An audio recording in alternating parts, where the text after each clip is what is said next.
Hello and welcome to another episode of the Ideal Investor Show. Today we want to talk a little bit about how does the life of somebody who is successful in a job, like in an executive role or director role or a higher level manager role, how do you normally handle your finances? And our guest, Eunicia Peret, will actually really help us understand that because that's the area that she's specializing in. And I hope you can find potentially something similar or have experienced something similar.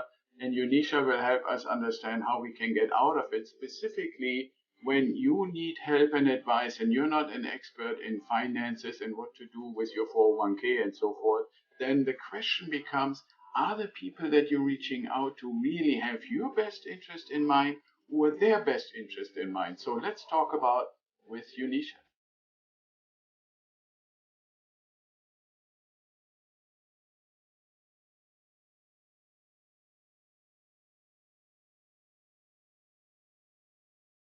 Hello and welcome to another episode of the Ideal Investor Show. Today we have another special guest, the CEO of Empowered Financial Planner, Eunicia Peret is with us. And I hope I said that right. So welcome, Eunicia, to the show. It's a pleasure to be here, Axel. Thanks for having me. Yeah, absolutely. We're really excited because it's always cool to talk to people who help other people just like we do with their finances and investing and so forth and so forth. So maybe to start out, you can tell us a little bit, how did you get to where you are right now and develop this passion on helping other people with their investments? It's a great question. It's always been there in some form or fashion. I started my career in strategy consulting, and I did that for many years. It was during my time as a strategy consultant, specifically focusing on either the financial services as an industry or the finance function of Fortune 500 companies, that I realized a lot of what's happening when it comes to our personal finances is never discussed. It's certainly not discussed in school. It's certainly not discussed in places of employment.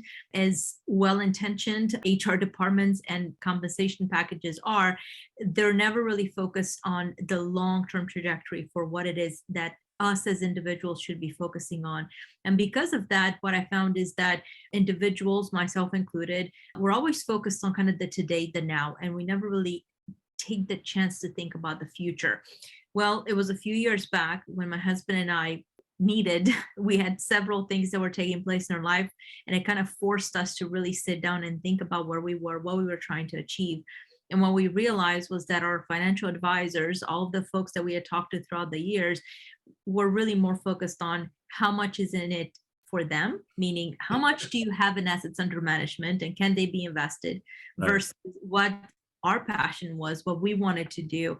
And one of the things actually that we are very passionate about was real estate investments. So long story short, I started geeking out on everything that deals with kind of wealth optimization and, how do we minimize our taxes for now? How do we minimize our taxes for the future?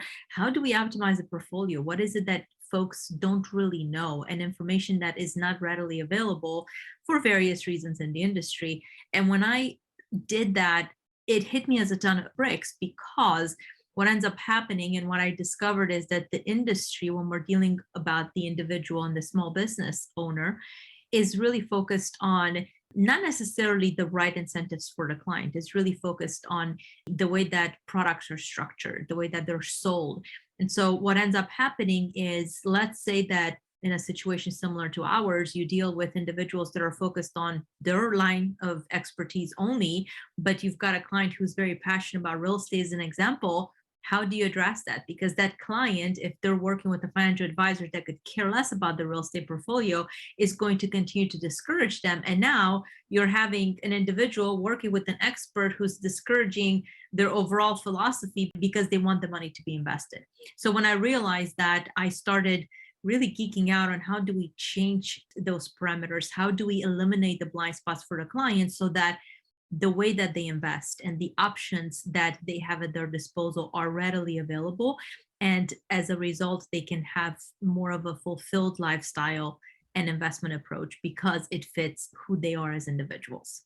Yeah, absolutely. And I think that is very admirable. I really think it's great that you're doing this for your clients. Now, one thing that kind of caught my eyes, and I don't know if you wrote it or your team wrote it in preparation of our show today, and they said that you are a huge believer in empowering clients by giving them tips and tricks about what they can do with their money. What caught my eye is in a way that feels right to them.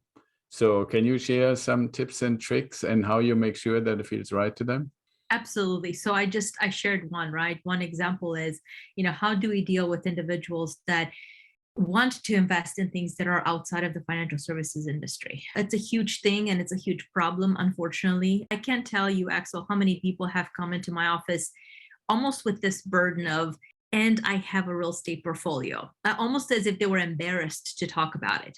And so the one of the things that we talk about is that if individuals feel, this is the feel right to them part, if individuals feel and they like real estate investments, or they like different types of investments that may or may not necessarily fit fair and square as part of the broader financial services industry, our job as their quarterbacks, if you will, is to help enable those things to happen for them, but at the same time not put them with their face against the wall and make them feel bad, because that's a choice that they made, right? And it's not looked upon it favorably by the financial services industry. I can see that. I mean, one thing where I can empathize and sympathize in a certain way is I don't quite get the same reaction from our clients, because they're obviously all mainly focusing on real estate in exactly the same sense.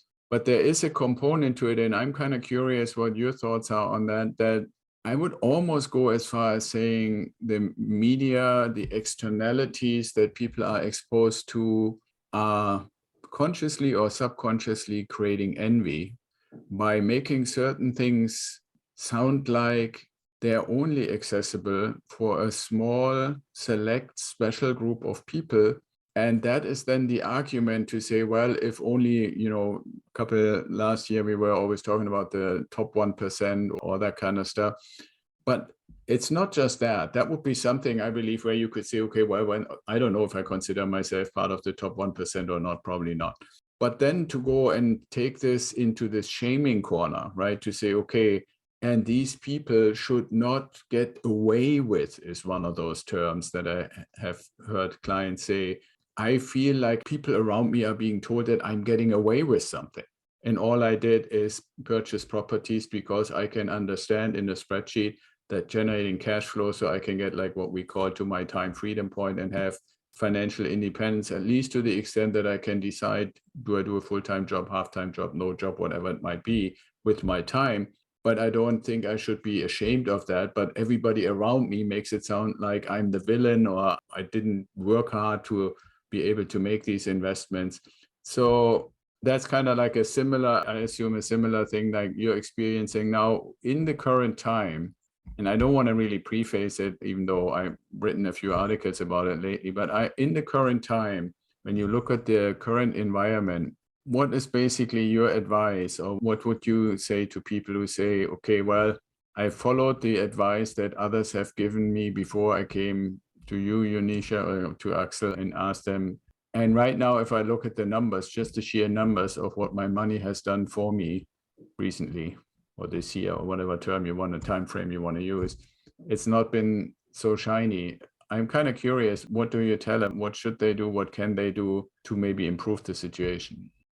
And that's a great question. To go to the first statement, that an observation that you made about how people are made to feel, I couldn't agree with you more. It really happens all the time. And I'll tell you, before we traveled to Europe this summer, I appeared as a special guest in a group of female entrepreneurs, business owners, and etc. And the way that things were messaged to me was, from that particular group owner, was, these ladies are rock stars. They want to hit the ground running. They want to know how to, set their life up the right way. So we had a conversation about what is it that the wealthy do? How do the wealthy think?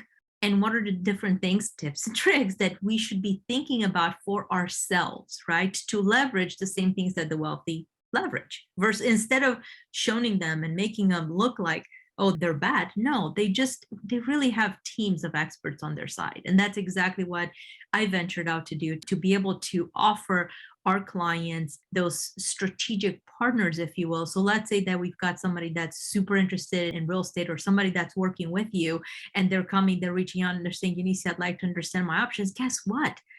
You guys already have a bonding relationship. You already have something that's beautiful, that's growing. It's not a matter of swing one way or another. It's a matter of how do we bring it all together. And so, going back to my little story, after the interview, the owner of the group came back and said, it felt like there was a lot of things that you're talking about that are typically hiding behind closed doors. Those are poor, relatively normal females. You shouldn't have talked to them about what the wealthy know. And I thought, my jaw dropped, because I honestly thought that this lady had more kind of an open mindset.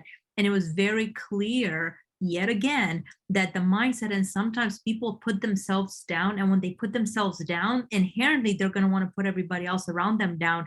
Oh no, we don't want to do that because we're not there. Well, guess what? You might have somebody that has $50 million to their name, or $10 million, and they still don't see themselves as wealthy. They might very well be in the 1%, but they're not feeling like they're in the 1%, because maybe they're living month to month.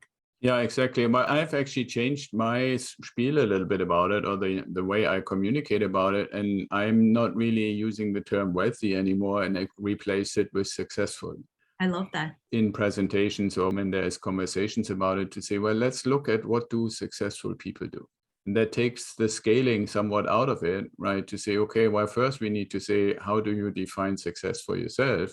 Right. And if you say, for me, success is if I can get passive income of $5,000 a month, well, then let's work on that.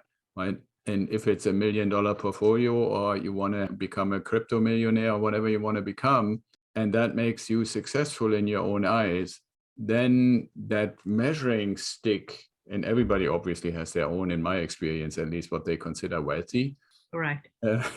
Is out, but obviously the numbers are getting more and more stratospheric. And I'm a big, I'm like literally have an allergy against the media when they talk about what I would call successful and most people call wealthy people.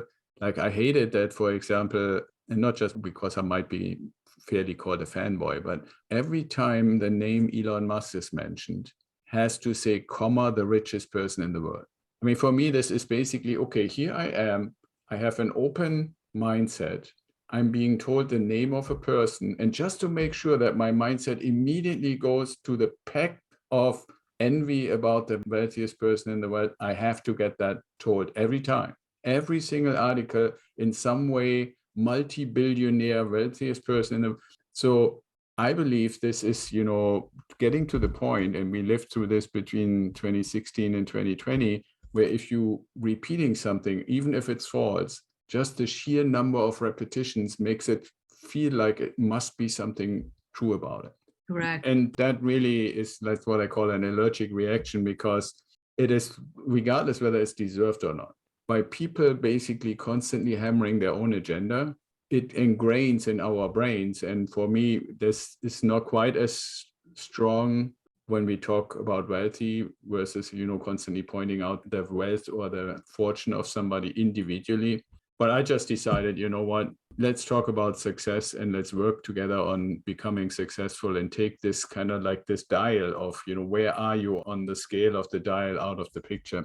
But okay, I get on my soapbox. So that was perfect. If I may, though, let me loop it back around to your earlier question. What's the recommendation? Here's what I'll tell you about not just the individual that you mentioned earlier, but so many other individuals that have done really well. Think about what did those all successful people have? And I love the fact that you use the word successful versus wealthy. That way nobody gets EPGBs about where they are or they yeah, exactly. Right. Yeah. Define your own success, to your point. Yeah. But those individuals, let's be true to ourselves, they took risks. They didn't get to where they got to without risks. They didn't get to where they got to without having a clear understanding of what in the world did they want from life. They had a light at the end of the tunnel.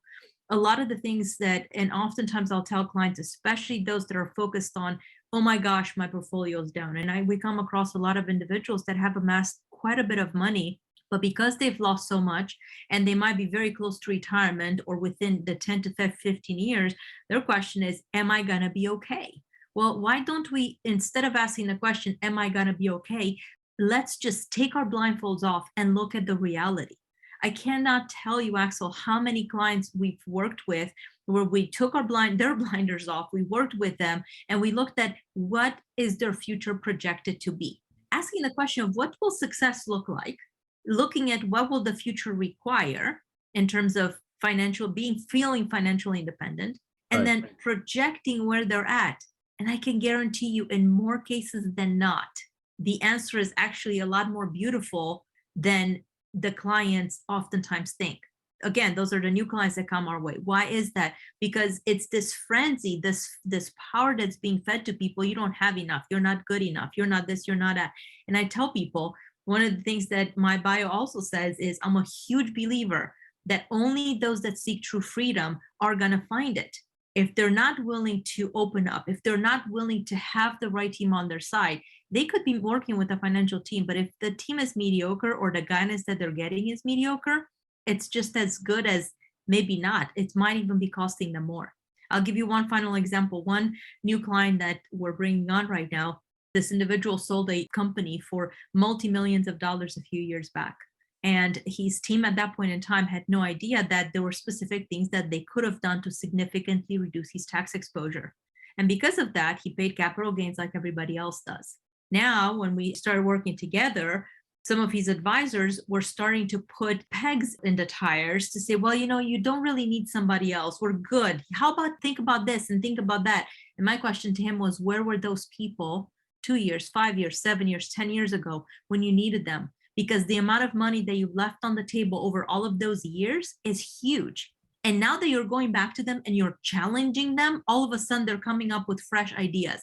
Why is it that you should be the one challenging them?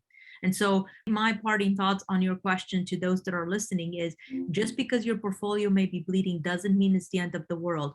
The best thing that you can do is make sure that you work with people that won't tell you do this or do that just because it somehow fits them. Go back and talk to a team, talk to people that are willing and are in a position where they're going to act as your quarterback, because that's what you need, so that you can keep a sane mind, so that those things that feel right to you end up coming through. Because otherwise you're going to, just because you're making certain moves, if they're not in alignment to who you are and what your goals are, they're not going to make you any happier. Unfortunately, that's the reality. Yeah, absolutely. I totally agree with you on that. And you really said that very beautifully. I hope everybody who's listening is taking that advice.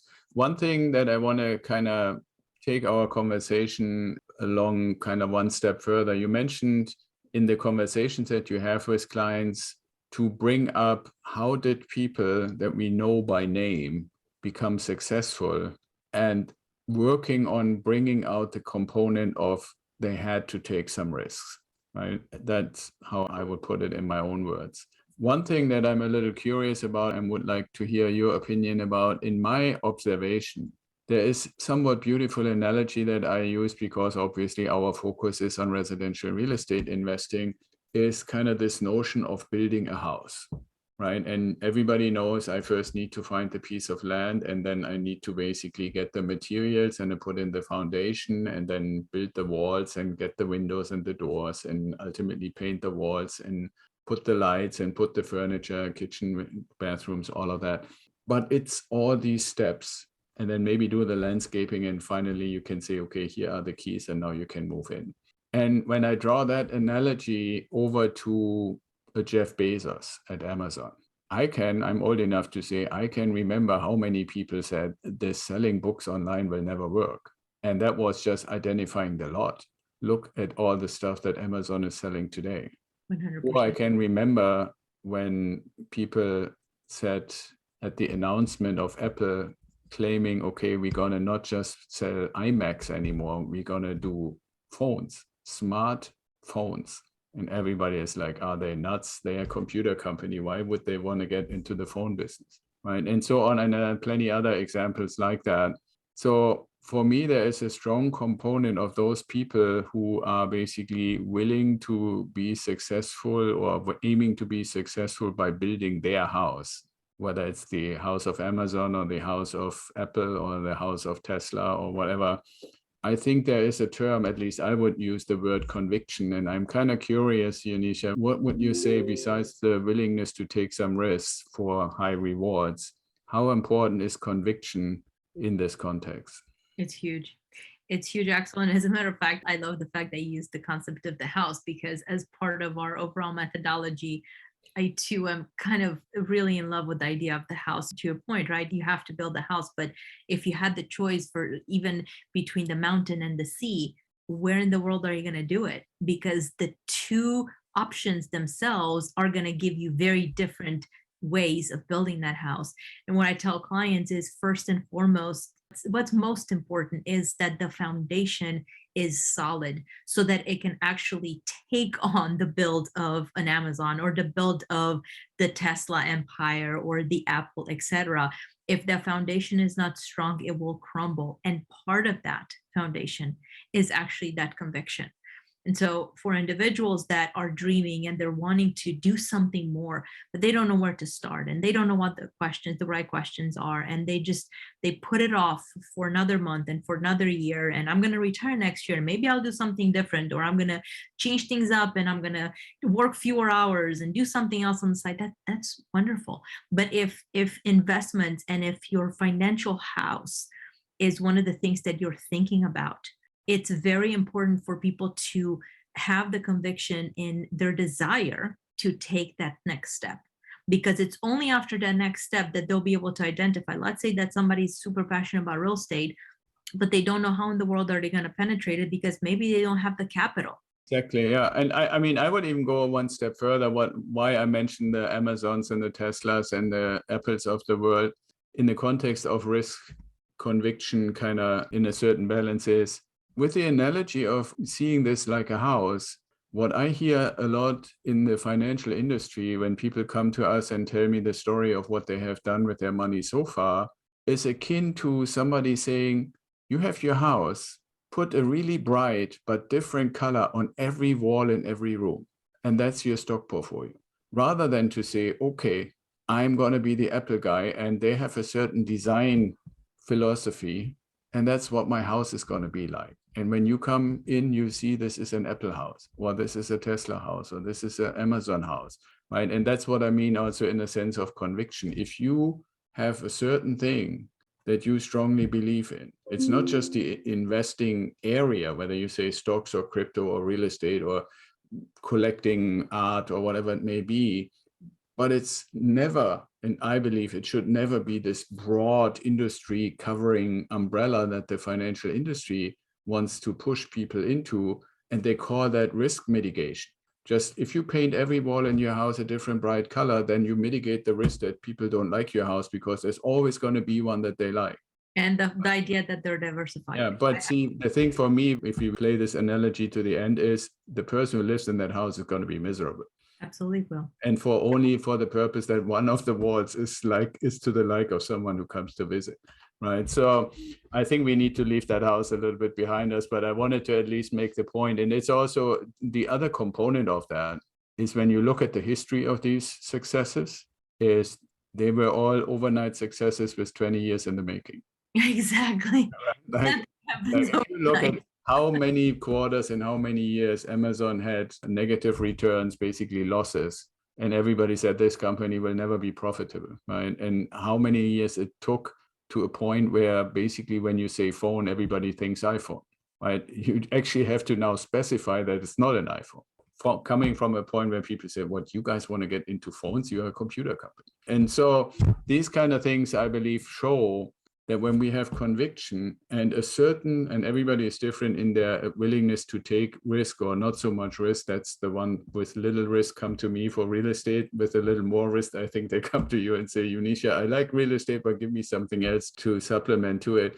But the goal setting, I think that's the beauty that you taught us today, is you want to first identify what is success in your view and what are the components of success that come with that, and then which pieces can we put in place to build your house of success and your house of investing.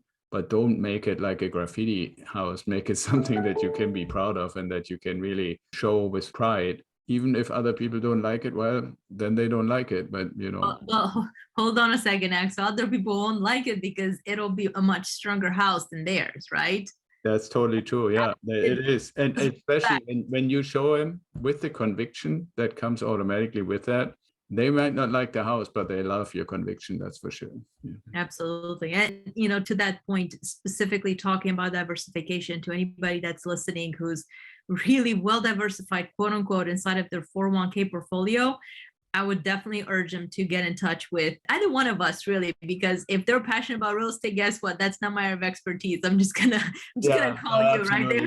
Absolutely. I'm so with you in it. This is actually, I have to, since you brought it, I have to say that one thing for sure is, why are we actually, as a society, try to convince people that when they have as much time as possible to do the things they like to do, that is supposedly cheaper and more miserable than it is now, because that's the reason why their taxes should be lower and their 401k plan supposedly makes sense. I mean, anybody with like half a brain that sits down with you or me, we can show them, if you take the money right now and do the right thing with it, you will laugh every day when you look at your statements compared to what it would have been in your 401k. Besides the fact that then when the time comes, whatever, 5 years, 8 years, 10 years from now, however much it might be for you, you can really live this glorious golden years life, and there's nothing wrong with starting the golden years with 40 or 45, by the way.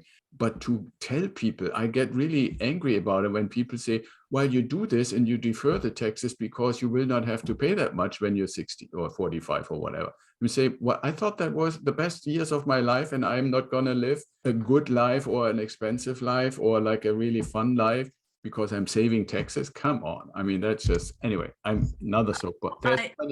You and I could be on that soapbox for a long time. I can't tell you how many times we literally sat down and did even on the back of the napkin, a short calculation. Basically, clients, why are they fed these lies? They're fed these lies by the same people that want them in specific products. Absolutely. We should actually call it a soap stage, right? It's not just a box, it's a stage. Totally is a stage. And so my guidance to folks, if they're in that situation or they were ever told that, hey, you'll be paying less taxes when you retire, especially if you're already in the 6-figure realm, the question you have to ask yourself is, or yourselves is, are you trying to have a better life or a more miserable life when you're in retirement? Well, if the answer is to at least maintain status quo, guess what?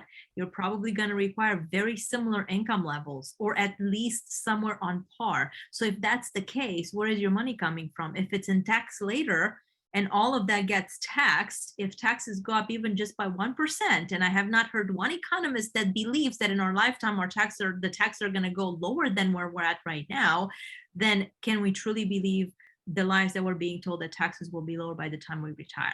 No, absolutely with you. I always say in a nutshell, you can be successful and happy now or in the next few years, or you can defer your happiness just like you defer your tax payments in your 401k. So please don't defer, just be happy and successful now. Right. So anyways, 2 questions that we always ask everybody, and I think you have been forewarned, is if you could meet anybody, Eunicia, who would it be and why? If I could meet anybody, I would say I probably would want to meet Tony Robbins in person. I have not had the chance to meet him. I have huge respect for really a lot of what he has accomplished, starting at really nothing, simply because he had that conviction, right? He heard somebody on a stage and he thought, I can do this, and went out there and just started implementing it. I feel that if more people had that power to take those risks, the risks that would better their lives, they would be able to achieve so much more. Because going back to our conversation from earlier, nothing in life is achieved without risk. Nothing in life is achieved without hard work. And more importantly, without investing in ourselves. It's something that I tell my clients, my kids all the time. I don't know what the future holds, even from an education perspective. But one thing that I do know, and what I've told them is, I want you to think long and hard about what is it that you would like to do. Not that that's the thing that you're going to do necessarily. Going back to Apple, let it build, but start somewhere so that it can build. And then let's figure out who the best person in the industry is in that industry so that you can shadow them and learn their tips and tricks.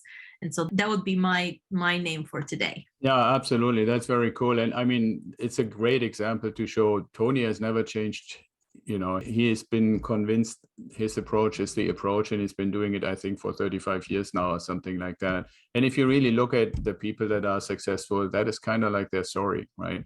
I don't think anybody expects Warren Buffett suddenly to become a technology guy, or Elon Musk suddenly not wanting to go to Mars anymore, or Tony not wanting to run across hot coals anymore. It's just, you're in your lane, you're convinced that it's right, and you keep doing it and motivate other people to follow you. But at the same time, I would say that he's stayed true, but he's continued to improve. And that's very important in anything that anybody does.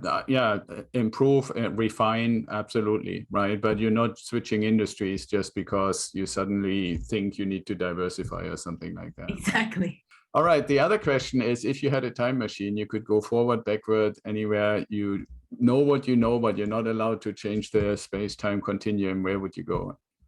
I would probably go back in my career, probably take it back about 5 years and start working with individuals earlier rather than waiting. I think, and for any individuals that are contemplating potentially opening up their own business or becoming business owners, it's probably a fear, especially if you're already at the executive level. It's very hard to say, you know what, I think I want to do something different when I grow up. Not that I changed industries, I stay true to the industry, but I changed the way that I deliver value. Instead of keeping big guys out of jail, I'm focusing on enabling the individuals and the successful business owners to be even more successful because they want those solutions. They want better options. So that'd be my answer. I would go back about 5 years. That's good. And I really second that a lot.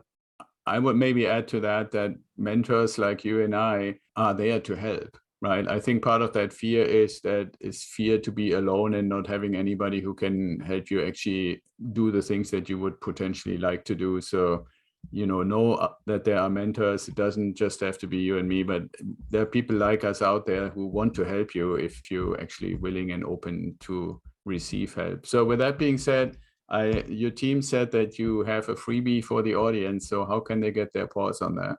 They can go to www.empoweredfinancialplanner.com/pitfalls. When you get there, it's a short read on the top 5 pitfalls that we've identified lead individuals to being miserable in many cases when it comes to retirement or the beautiful time when you no longer want to work for money, really regardless of how much money you make. And especially applicable to individuals that are already high income earners. So go check it out. One of those topics we actually touched on today, just be careful who you listen to as a kind of tidbit. Be careful who you listen to because there are a lot of people jealous and they would love to bless you with their misery. They'll tell you everything they think you need to hear in order to potentially make sure that you're not going to end up in a better situation than they are. I'm sorry to say this, but I've seen it so many times. And Oh, absolutely. And I totally agree with that. So if people who listen to it, the two of us talking about this, want to say, well, okay, this is nice, but I want to talk to Eunicia directly, any best way to get in touch with you? The best way is if you go download that quick pitfalls read, it will actually give you an option to book a call. When you book the call, please make sure that you heard it here on the podcast and in a conversation with Axel. And if you're already thinking about real estate, trust that the conversation is not going to try to persuade you otherwise. We might bring Axel into conversation. Yeah, absolutely. That's our audience. There's plenty information and plenty help out there. We don't have to just select one. I want to. Or somebody wants to just check us out on social media, they can do that as well and request a time with myself or someone on our team there, and we'll make sure we get a booking link to you. Awesome. Okay, great. And all the links and stuff that Eunicia mentioned will be in the show notes when this episode goes public. So final statement, I want to really thank you for your time and giving us a little bit of tips and tricks on what to do and maybe what to avoid, and maybe we can do it again. So final word, Eunicia. Would love to. Looking forward to it. All right, cool. Thank you. Thanks, Axel. Hold on. Thanks for listening, and I hope you enjoyed today's episode of the Ideal Investor Show. More info and the links we mentioned during the show are in the show notes, or you can go to our website at idealwealthgrower.com and sign up for the Apple Podcast link. And if you like to talk to me, sign up for a strategy call. Hopefully you want to share what you learned with your network and bring more people in. We are really eager to hear your comments. And until next time, be well, stay safe, and ciao.